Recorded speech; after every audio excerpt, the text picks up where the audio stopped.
Hello, ladies. Welcome back to the Dear Single Women's Podcast. The Dear Single Women's Podcast is a podcast for single women who are healing, growing, living, and loving their lives on their terms. Thank you for being here. I was looking at, I am your host, Shanintra, I should say first. I was looking at the stats of my podcast just to see how it's doing. And I just want to truly thank you all for being here. The numbers, the views, the listens, it's doing very well. So I want to thank you for your support. However, I am going to ask you guys to please take a moment to stop and follow the podcast, subscribe to the podcast. Wherever you're listening to this, please just take a second to follow, because I'm noticing that I'm having a lot of listeners, but not a lot of people actually following the podcast. So please just follow the podcast, hit the notification bell, ring it so that you'll just get a heads up when I do post new content. Please follow me on YouTube as well. I will be posting video content for single women, and I don't want you to miss out. I want to build more community, and so I want you to be a part of it. Please follow and subscribe on all platforms and rate the podcast so that other women can find it. Thank you so much for the support, ladies and gents. I saw some guys out there listening too. Hello, gentlemen. I don't know what else to say, but thank you for being here. You can rate me 5 stars as well since you're here. But yeah, anyway, I have a question for you. When's the last time you did something for yourself? When's the last time you did something for yourself for enjoyment and without feeling guilty about it? So I find I'm someone who likes to do things. I like experiences. I'm the person who buys the stuff and then takes forever to actually get around to doing it. I bought the coloring book. I told you guys.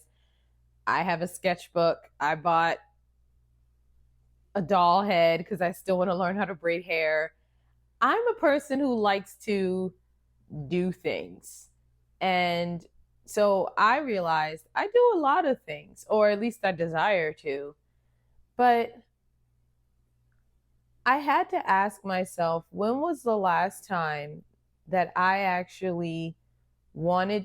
did something for myself without attaching a reason to it? When's the last time I did something for myself just for enjoyment? When I do things, I consider that a form of self-care because I'm someone who likes to engage in different experiences. And so by me doing that, I do consider it a form of self-care. So this is an add-on from last week. Now that we know why our self-care won't stick and we want to actually take steps to getting it to stick, one of the things for me is to engage in experiences that bring me joy.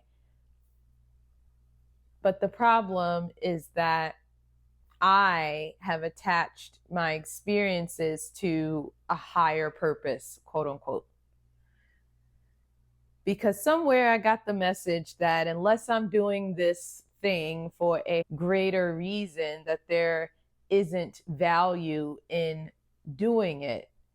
And the danger of that is that if you can't connect what brings you joy to a higher purpose all the time, you will not engage in that thing. So here's an example. The doll head. I bought it a long time ago. I was happy to find this one because she actually has type 4 hair. And that meant a lot to me to be able to practice braiding on hair that's actually similar to mine. And it's still sitting there in the box. It's not open. And the reason is because I've connected it to a higher purpose. What did that do to the joy of braiding? and the self-care that provides for me, it put a weight on it. And that's why it's still in the box, because even this thing that could bring me joy, even this thing that is a form of self-care, I attached something to it too heavy that took the absolute fun and care out of it for me. I can give you plenty of examples, because once you actually stop and think and assess your life and assess yourself, you realize that these patterns aren't new, but it's something that you probably have done or tend to do. So here's another one for me. I'm learning Spanish. And to me, being able to speak another language is like cool. I've always wanted to be multilingual. Never happened, but here I am again learning Spanish. And I'm again, that is fun to me. That brings me joy. That's a form of self-care for me. But again, I've connected it to this lofty goal and vision, and now it's not as fun. I'm not going to tell you what that lofty goal and vision is yet, because I don't really like to reveal too much of my moves, but just think, why would a person need to learn Spanish? You pretty much have your answer. But now I find myself doing it like it's a chore, and it's supposed to be fun, like it's not as fun right now. Another example, I'm so proud of myself. I'm sticking with my exercise. I'm still doing it every day. I've made that goal, started it January 1st. Here I am now, almost 2 months later, still at it. I'm so proud of me. But now it just kind of feels like you can go make sure you close your rings. I've made it into something bigger than just simply, I get to enjoy walking on this treadmill. I get to enjoy doing this cardio in this moment. I get to notice that I can lift heavier pound weights than I used to be able to. I'm not experiencing the joy of it because I have assigned too much value to it. And the question is, why do we do that? Either we assign too much to it or we don't assign enough. Either if you don't learn how to do this thing, the world is going to end. Or for my case, you're not going to be a good mom because you won't know how to do your daughter's hair in the future, and you should have taken that time and learned how to braid back then, and it's your fault that your daughter's hair is going to be messed up. Meanwhile, my daughter is like far away from existing, and I've already put all this guilt on myself for something that was supposed to be fun. Either you're like that, or you're the person that's just not putting any value on your self-care. I'm just doing this just because I got to do it. If I don't take a shower, I'll just be filthy. So here we go. If I don't spend this time doing what I need to do, then I can't get to the greater purpose. I can't get to the bigger thing. You overlook your self-care completely. Or you assign too much to what you're doing that it's not even self-care in that moment. It's another thing to do. It's another thing on your checklist. Approaching your self-care like it's do or die, or like it's not as valuable as the other things you have going on in your life, will take the joy out of your self-care. It will. And that's why the title of this episode is Bringing the Joy Back into Your Self-Care, because both things will rob it. So, I'm a teacher at heart. I don't want to just talk to you. I want to give you some things you can do, give you some takeaways. So what are some things you can actually do to bring the joy into your self-care? Take the pressure off. Take the pressure off. Tell yourself, I'm doing this thing because I want to do it. I'm not being forced in this moment. If I don't want to do it in this moment, I'm not going to do it. And if I do it in this moment, it's because it's something I'm desiring to do. Take the pressure off of yourself. And then again, like I said last week, you are always going to be fighting against this voice that has been strengthened over time that makes you feel bad for doing things for yourself, or makes you criticize yourself that you're not doing it well enough if you're a recovering perfectionist like me. So you really have to speak out loud to that voice.